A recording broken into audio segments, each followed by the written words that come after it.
Bueno, y esta sin duda ha sido la noticia del día. 3 años después de la denuncia interpuesta por la Fiscalía Nacional, el Tribunal de Libre Competencia dictó un fallo condenatorio para las farmacias coludidas en el alza de precios de más de 200 medicamentos. Queremos analizar este caso, la resolución del tribunal, y para eso estamos en el estudio con el economista Iván Valdés. Él es experto en temas de libre competencia. Iván, muchas gracias por estar aquí con nosotros. Hola, ¿qué tal?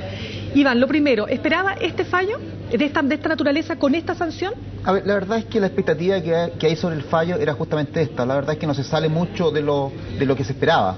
Yo te diría que hay un tema sí adicional que tiene que ver con el rol que jugaron los laboratorios farmacéuticos, y allí la verdad es que echo de menos algo respecto al rol que jugaron, y por lo tanto sanciones que sean complementarias a lo que sufrieron las farmacias, ¿no es cierto?, que fueron objeto del fallo. De acuerdo, porque de hecho, Iván, lo que uno puede observar en el fallo es extensísimo, son 300 páginas, y podemos observar justamente que esta colusión y este acuerdo ilícito, tal como lo describe, ¿no es cierto?, el Tribunal de la Libre Competencia, se produjo entre las farmacias, entre sí, pero también con los laboratorios.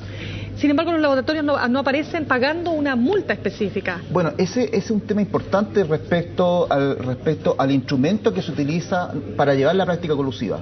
Cuando estamos hablando de mercados que básicamente funcionan en dos etapas, uno manufacturero, en este caso laboratorios farmacéuticos grandes, y hacia abajo distribuidores, farmacias, nosotros que tienen 90% del mercado, es obvio que tiene que haber alguien que articule digamos, la fijación de precios en este caso, y por lo tanto, desde ese punto de vista, la sanción, si bien es cierto, apunta hacia las farmacias, distribuidores finales del producto, no dice mucho respecto a los laboratorios. Es más, en algún punto, por allí en la página 33, dice a propósito, ¿no es cierto?, de que dado que la investigación es respecto al comportamiento de las farmacias, se va a dejar, digamos, en statu quo el rol que jugaron las farmacias, y por lo tanto, ¿no es cierto?, ahí hay un tema que hay que clarificar en algún momento.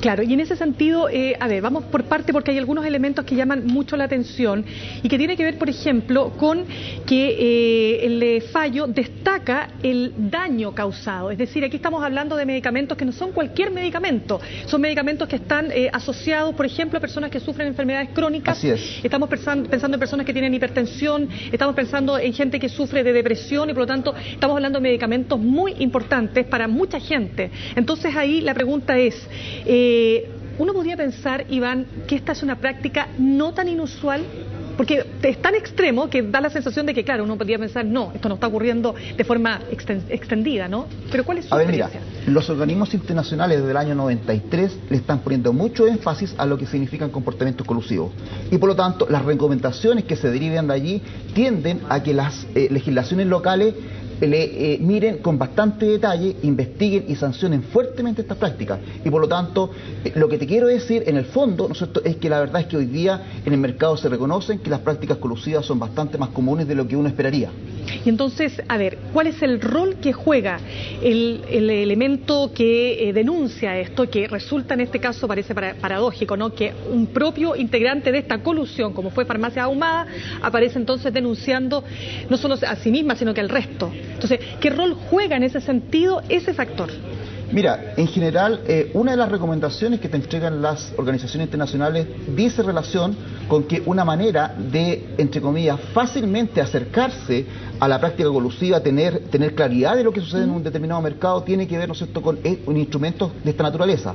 Es decir, el instrumento de la acción compensada actúa en esa dimensión, porque la verdad es que la investigación empírica es bastante difícil de cuantificar para finalmente, desde el espacio de la regulación, desde el espacio de una agencia que atienda los fenómenos de competencia, ¿no es cierto?, que entienda estos fenómenos, la verdad es que es muy difícil llegar. Y por lo tanto, a propósito, las leyes de competencia, y en particular lo que te dicta las organizaciones internacionales, apuntan justamente a este instrumento como, entre comillas, el instrumento más usado o más fácil de poder lograr finalmente llevar a las empresas a los tribunales de competencia. O sea, sin el aporte de los datos que entregó sustanciales, como se ha dicho, por ejemplo, que tienen que ver con emails y otros elementos de la investigación, sin esos aportes de Farmacias Ahumada, ¿habría sido imposible probar, diría usted, esta colusión? Yo te diría que apunta en esa dirección. La posibilidad de probar tiene sentido en el momento en que las instituciones reguladoras tienen información dura respecto a la acción, respecto a la práctica.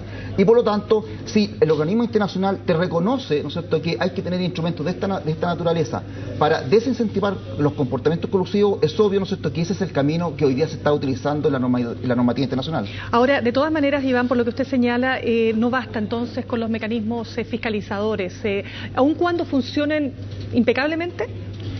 Yo apuntaría en esa dirección. Hoy día, en general, existe una lógica de fortalecer las instituciones reguladoras, de fortalecerlas en el sentido de que envíen mensajes bastante duros respecto, ¿no es cierto?, al rol que cumplen las empresas en los mercados y, por lo tanto, incentivar la competencia y, a la vez, desincentivar los comportamientos, entre comillas, abusivos. Y ahí cabe, obviamente, ¿no es cierto?, el tema de los comportamientos cooperativos.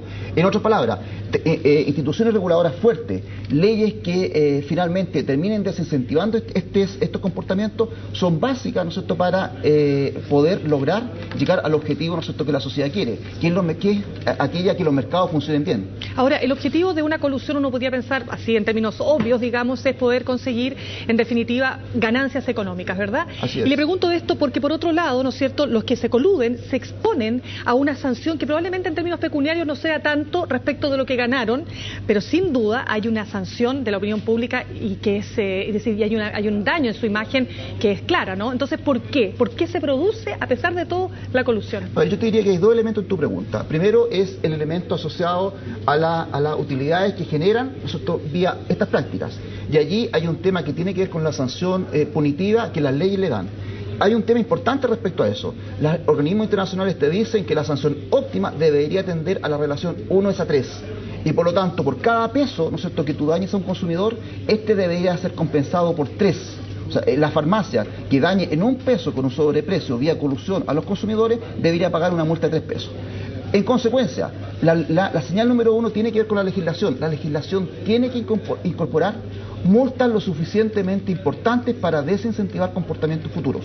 Esa es la primera ley dentro de este cuento. Y segundo, todo el rol que juegan nosotros, los agentes involucrados, nosotros es bastante importante. Los agentes, en general los consumidores, tenemos que ocupar un rol activo al momento, nosotros, de observar este tipo de prácticas.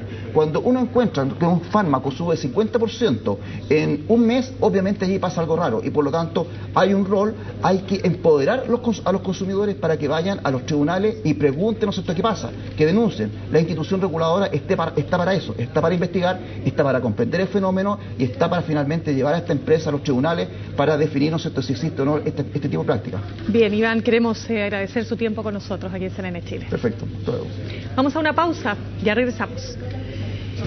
Iván.